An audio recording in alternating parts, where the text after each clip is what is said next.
Now, 2016 has been a much better year so far than 2015 was. Let's face it, besides Rocket League and Witcher, 2015 sucked. This year's we've had the Uncharted 4, we've had Overwatch, we've had Doom, which goes to show you that, hey, look, you don't have to put look, snap, and left trigger, right trigger into every game to make it playable. What a crazy surprise. But I think the other thing as well is that there's been lots of, and I wouldn't say they were like necessarily true indie titles in the way that people think of indie titles, but they're not quite AAA. So let's call them A or B titles. So there's been plenty of great stuff coming out of Japan, not to mention the fact that we've also had things like Inside. Inside is fantastic, you need to check it out. We've had things like the Technomancer, which while perhaps not the most polished experience, was just something unique, something different, and I guess perhaps that was the French influence coming through. But it's probably the most impressive thing I've seen is that it really is lately something for everyone. You're going to find something that's for your tastes that you really, really enjoyed, and if not, just buy Doom, because it was really good. In a half year where we were all supposed to be strapped into our VR headsets whilst wandering around in our VR masturbatoriums, there were still real video games which dominated the talk. As in, obviously there's Overwatch, but I want to talk about two other games which struck me in this half year. First off, there was Oxenfree, which was so stylistic and had probably one of the best soundtracks of the half year. I also want to talk about Superhot, which started as a web demo, turned into a full game, which absolutely matched the execution and its promise. So my game of the half year has to come from the East. I've missed out a lot of games from the West, something like Doom, Uncharted 4, a lot of games that everyone's been putting higher that I haven't actually played yet. But I've played a lot from the East because I'm me. Like, I'd put Star Ocean 5 up there. Yeah, it's great, but there's things missing. There's things that just aren't great there. Then I went to Odin Sphere. Odin Sphere, whatever, it doesn't matter. It was amazing. It's probably my favorite genre also, you know, action RPG. I've had so much fun with that genre. And then I've jumped into this game, playing it from like the PS2 days. It was all right, but there was just so many small issues with it that just made it not as fun as this. Where this has just gone, issue here, issue there, take them all away. Everything that's had like small adjustments that just made it a lot more funner.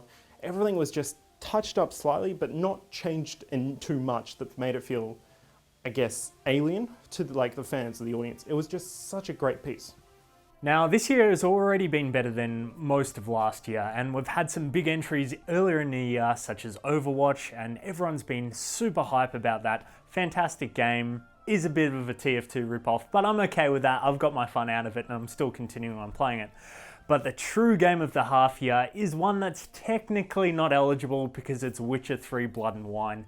That game has been fantastic. The DLC pack to it is as big as one of Velen from the full game, so I heartily recommend it.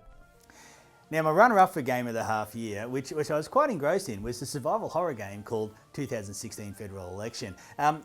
Unfortunately, it seems like the Evil Corporation won in the end, and it looks like we won't get a sequel to it at this point, which is a little bit disappointing. I missed some of the ending because my internet dropped out, which is also a bit of a downer on the game, but still very interesting to watch, a bit of grinding, but there you go.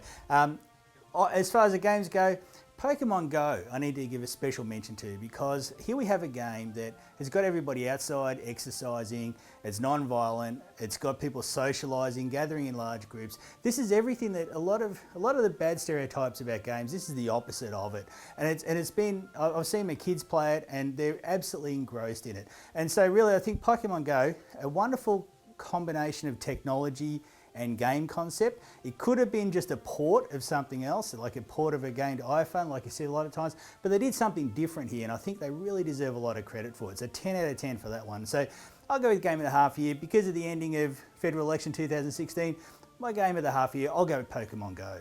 I wish I could say I was at a loss for words for Game of the Half Year 2016, but there's been so much great content coming out. Some to fantastic fanfare like Overwatch, others not so much, looking at you Gearbox. But without further ado, all these fantastic games coming out, including Bravely Second, Pokken Tournament, and Tokyo Mirage Sessions, just to name a few. But my main one is going to have to go to Zero Time Dilemma. Excellent characters, gripping intense narrative, and fantastic puzzles makes for a fantastic experience all around. No matter if you're on the Vita, 3DS, or the PC, be sure to check it out.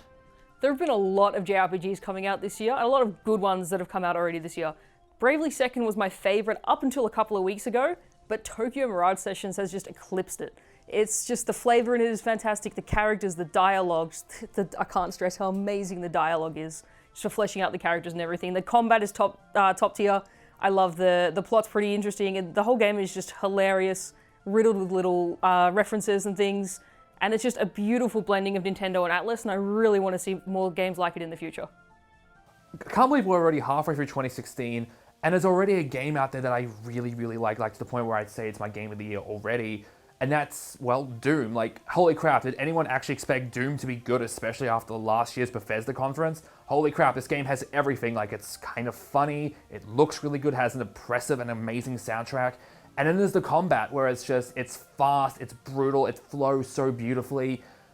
There's nothing really out there since. I mean, Overwatch is kind of almost sort of there, but to me, nothing really quite has Doom for my pick for Game of the Year thus far.